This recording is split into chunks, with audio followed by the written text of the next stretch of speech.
요한복음 5장 1절로 9절까지의 말씀입니다. 여러분 가지고 계시는 신약성경 149면에 나와 있습니다. 자, 한 절씩 교독합니다. 제가 먼저 봉독합니다.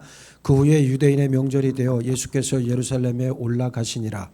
예루살렘에 있는 양문 곁에 히브리 말로 베데스다라 하는 못이 있는데 거기 행각 5이 있고 그 안에 많은 병자, 맹인, 다리 저는 사람, 혈기 마른 사람들이 누워 물의 움직임을 기다리니 이는 천사가 가끔 이곳에 내려와 물을 움직이게 하는데 움직인 후에 먼저 들어가는 자는 어떤 병에 걸렸든지 낫게 되미로라. 거기 38해 된 병자가 있더라. 예수께서 그 누운 것을 보시고 병이 벌써 오래된 줄 아시고 이르시되 내가 낫고자 하느냐. 병자가 대답하되 주여 물이 움직일 때에 나를 못에 넣어주는 사람이 없어 내가 가는 동안에 다른 사람이 먼저 내려가나이다. 예수께서 이르시되 일어나 내 자리를 들고 걸어가라 하시니 그 사람이 곧 나아서 자리를 들고 걸어가니라. 이 날은 안식일이니. 아멘. 자, 2000년 전에 예수님 당시에 이 형식적이고 그 다음에 문자에 매여 율법 준행으로 인해서 오히려 반 하나님 정서로 악행을 일삼던 유대인들이 진리를 전하시는 예수님을 향해서 점점 더 날카롭고 음흉한 음모를 꾸미기 시작을 합니다. 오늘 본문은 안식일에 예수님께서 행하신 38년 된 병자를 치유하신 이야기로 예수님과 일부 유대인 사이에 반목의 고리, 갈등의 골이 아주 깊어져 가고 있는 장면을 보여주고 있는 내용으로 이루어져 있습니다. 이 이적을 통해 예수님은 첫 번째 절망을 희망으로, 죽음을 생명으로 돌려놓으시는 능력의 주님이 바로 예수님 당신이심을 드러내셨고, 두 번째 하늘의 아버지 하나님과 보조를 같이 하시면서 이 땅에서 구원 사역을 이루시는 하나님의 아들이심을 아주 선명하게 드러내셨습니다. 내가 낫고자 하느냐? 네, 주님 저를 살려주옵소서. 예수님은 우리 구원자시요 우리의 치료자가 되십니다. 날마다 예수님 때문에 우리 삶이 평안하고 영혼육이 언제나 강건하길 예수의 이름으로 축복합니다. 자, 먼저 치료하는 연못 베데스다를 주목하시기 바랍니다. 예수님 당시 유대교는 사람들에게 치유의 기적을 베풀어 주지 못하고 있었습니다. 어쩌면 오늘날 교회의 모습과 똑같습니다. 교회에 병자가 들어옵니다. 교회에 정신병자가 들어옵니다. 교회에 미친 사람이 들어옵니다. 교회는 마땅히 그를 어떻게 됩니까? 치유할 수 있는 능력을 가지고 있어야 됩니다. 만약에 치유의 능력이 없다면 나는 그거는 기도 교회 하나님께서 역사하시고 성령이 임재하는 교회라고 난 생각하지 않습니다. 예전에 서울연회 감독을 지냈던 김영원 감독님이라는 분이 그 연회 행사를 하는 중에 어떤 행사인지 내가 기억은 잘 안 나는데 그 설교를, 그 양반은 아주 달변가입니다. 설교를 참 잘하시는 분인데 그분 입에서 내가 그런 얘기가 나올 줄 몰랐어요. 그분 미국에서 에모리에서 공부도 하고 아주 많이 미국에서 이민교회도 오래 했던 그런 분인데 그 양반 설교 가운데 갑자기 그 말씀을 하시는 거예요. 오늘날 교회가 교회입니까? 그러면서 환자가 들어오는데, 병자가 들어오는데 교회가 고치지도 못하고, 마음의 병을 앓고 있는 사람이 들어오는데도 교회는 넋을 손을 놓고 있고, 그리고 우리끼리 잘 먹고 잘 살자고 맨날 손뼉 치고 노래만 하고 있는데 그게 교회입니까? 라는 일가를 날린 그 설교를 내가 기억을 해요. 지금도 저는 그 생각을 아주 오래전부터 했었어요. 교회는 마땅히 치유의 기적이 일어나야 된다고 나는 생각을 합니다. 그래서 여러분, 이 유대교가 그때 당시에, 예수님 당시에는 전혀 치유의 기적을 베풀어 주지 못하고 있었죠. 사람들은 영적으로 죄를 짓고 몸이 병들고 삶이 짓밟힌 상황 속에 있었지만 유대교는 사람들에게 치유는커녕 자신들의 배, 자신들의 실리만, 욕심만 채우고 있는 형국이었습니다. 유대교 지도자들은 개인적인 탐욕을 채우기에 급급했고, 회당과 성전은 형식과 의식, 율법으로 사람들 위해 군림하기 시작을 했습니다. 하나님께서 예루살렘 성전 양문 옆 베데스다 연못에서 치료의 역사를 행하신 것은 아주 중요한 영적 의미가 있어요. 사람들은 제물로 바칠 양을 사면은 이 연못, 베데스다 연못에서 양을 깨끗이 씻은 후에 양문을 통해, 양들이 드나드는 문이 있었습니다. 그 양문을 통해서 성전으로 들어가서 하나님께 제물을 바쳤어요. 그래서 연못에 5행각, 5개 작은 거처에 수많은 병자, 또 맹인, 다리 저는 사람, 혈기 마른 사람들이 누워 있었던 거예요. 여기에 있던 병자들은 제물로 바쳐질 양이 깨끗하게 씻겨지는 모습을 보면서 하나님 앞에서 자기 자신들도 비록 몸은 병들었으나 양이 씻겨진, 곧 조금 있으면 하나님 앞에 제물로 바쳐질 그 양이 깨끗이 씻겨지는 모습을 보면서 자신들도 그렇게 생각을 했을 거예요. 우리도 이렇게 깨끗이 씻김을 받는 것, 마음의 정결함을 입는 게 얼마나 중요한가를 저들도 아마도 깨달았을 거라고 생각을 합니다. 날마다 많은 병자들은 연못에 물이 움직이는 것을 기다렸어요. 왜냐하면 가끔 천사가 이제 내려와서 물을 동하게 하는데, 물을 움직이게 하는데, 물이 움직인 후에 연못에 가장 먼저 들어가는 사람은 어떤 병에 걸렸든지 나았기 때문에 그렇습니다. 그런데 거기 38년 된 병자가 있었어요. 하루는 예수님께서 그를 보시고 병이 벌써 오래된 줄 아시고 말씀하십니다. 내가 낫고자 하느냐? 병자는 주님, 물이 움직일 때 나를 넣어주는 사람이 없어서 내가 가는 동안에 다른 사람이 먼저 내려갑니다. 그때 예수님께서 일어나 내 자리를 들고 걸어가라. 그러자 38년 된 병자는 즉시 나와서 어떻게 했다는 거예요? 자리를 들고 걸어갔습니다. 예수님께서 병자를 기적적으로 단번에 치료해 주셨습니다. 그토록 오랜 세월 치유받기를 원했지만 스스로 빨리 몸을 움직일 수가 없었기 때문에 연못에 들어가서 치료를 받지 못했어요. 그러나 예수님께서 일어나 내 자리를 들고 걸어가라는 말씀 한마디로 절망에 처해 있던 그가 깨끗이 치유받았습니다. 이 38년 된 병자는 자신의 몸조차 움직일 수 없던 대단히 무기력했던 사람이었습니다. 누군가의 도움이 절실하게 필요했고 결국 예수님의 도움으로 단번에 질병과 모든 절망으로부터 해방되었습니다. 우리는 이 사건을 통해 하나님의 절대 주권을 인정해야 하고 하나님의 때를 알지 못하면 우리 스스로 아무것도 할 수 없다는 사실을 깨닫습니다. 우리에게는 예수 그리스도가 절대적으로 필요합니다. 예수님이 없으면 우리는 아무것도 아닙니다. 예수님 한 분이면 족합니다. 모든 것이 가능하고 평안하고 행복할 수 있는 근거는 오직 예수님입니다. 출애굽기 15장 26절에 너희가 너희 하나님 나 여호와의 말을 들어 순종하고 내가 보기에 의를 행하며 내 계명에 귀를 기울이며 내 모든 규례를 지키면 내가 애굽 사람에게 내린 모든 질병 중 하나도 너희에게 내리지 아니하리니 나는 너희를 치료하는 여호와입니다. 그랬는데 하나님은 여호와 라파의 하나님, 즉 우리가 뭐라 그럽니까? 여호와 라파, 즉 치료하시는 하나님이시다는 것을 우리가 너무나 잘 알고 있습니다. 어떤 삶의 고난과 연약함과 질병이 있을지라도 죽을 만큼 힘든 사망의 음침한 골짜기를 걷고 있다 할지라도 즉시 예수님의 십자가 앞으로 나오면 살 길이 열립니다. 두 손 번쩍 들고 전능하신 하나님 앞에 나아가길 바랍니다. 38년 된 병자처럼 영육과 모든 질병을 치료받고 수고하고 무거운 짐들도 십자가 앞에 모두 내려놓고 단번에 해결받을 수 있는 여러분 모두가 되기를 바랍니다. 만약에 이 병자가 38년 된 병자가 예수님이 네가 낫고자 하느냐? 글쎄요 선생님, 제가 좀 생각을 해보겠습니다. 제 생각에는 제가 38년 동안 이 앓으면서 뭐 별로 그렇게 힘든 거 물론 많이 있었겠지만 또 나름 괜찮은 것도 있었고 그래서 내가 지금 어찌할 바를 잘 모르겠습니다. 나 조금 더 생각을 좀 해보고 결정을 하면 안 될까요 선생님? 그랬으면 예수님은 패스, 지나가셨다는 거예요. 네가 낫고자 하느냐 했을 때 이 사람의 간절함은 무슨 말로 드러납니까? 물이 움직일 때 나를 넣어주는 사람이 없어서 내가 가는 동안에 다른 사람이 먼저 다 들어갔습니다. 그러니 뭔 소리야? 나는 항상 어땠다는 거예요?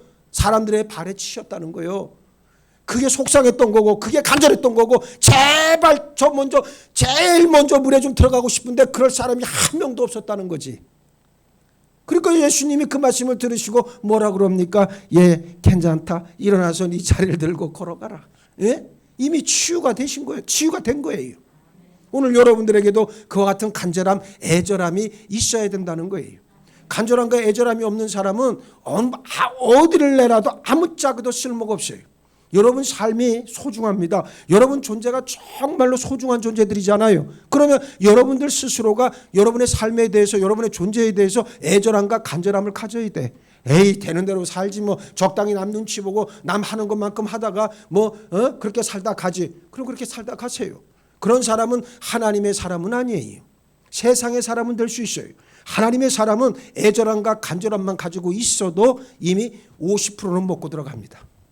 그래서 여러분들에게 그런 애절함들이 꼭 있기를 바라겠습니다. 둘째, 예수님만이 우리의 치료자가 되십니다. 예수님은 연못가에서 물이 움직이기를 기다리던 38년 된 병자를 고치셨습니다. 예수님은 메시아로 치료자로 이 땅에 오셨다는 말씀이에요. 오늘날도 예수님의 치료의 역사는 계속되고 있습니다. 성령님께서 역사하시는 곳에 베데스다 연못이 지금도 있습니다. 우리는 예수님께서 우리를 치료해 주시기를 원하신다는 사실을 분명히 알고 겸손히 십자가 앞에 나아가면 됩니다. 사람들이 뭘 잘 몰라요. 내가 병이 들었을 때 하나님 나를 치료해 주세요, 나를 치료해 주세요, 요 말만 하는데, 요 마음만 가지는데 사실은 이 말은 너무 포괄적인 의미가 있어요. 좀 더 구체적으로 우리가 하나님 앞에 기도해야 됩니다. 만약에 여러분들이 몸이 아프거나 여러분의 삶 가운데 어려움이 갑자기 들이닥쳤다면 뭐부터 생각을 해야 됩니까? 나의 죄성을 먼저 발견하는 일이 중요하고 하나님 앞에 회개하는 일이 급선무예요. 이게 해결이 돼야 문제가 해결받는 거예요. 오늘 이 역사도 오늘 우리가 봤던 이 본문에 있는 말씀도 똑같은 거예요. 왜 십자가 앞으로 나아가라고 이야기하고 있습니까? 여러분, 우리가 구원을 얻은 첫걸음은 뭐 때문에 그렇습니까? 내 삶의 업적, 내 공로가 아니라 내가 죄인이란 사실을 깨달았던 바로 그 순간에 나에게 구원은 임했잖아요. 여러분들 곰곰이 한번 생각해봐요. 예수님의 은혜를 입었던 경우, 구원의 감격을 느꼈던 순간, 그때가 언제입니까? 내가 죄인이라고 하는 사실을 깨달았을 때, 나는 어찌할 수 없는 죄인입니다. 내 마음을 찢고 심령을 찢고 아버지, 나의 이 더럽고 추악한 이 냄새나는 이 죄인된 실존을 어찌하면 좋겠습니까? 아버지, 나를 살려주옵소서, 나를 고쳐주옵소서, 나의 죄를 깨끗이 하여 주옵소서. 간절히 부르짖을 때 그때 성령의 역사하심을 경험했잖아요.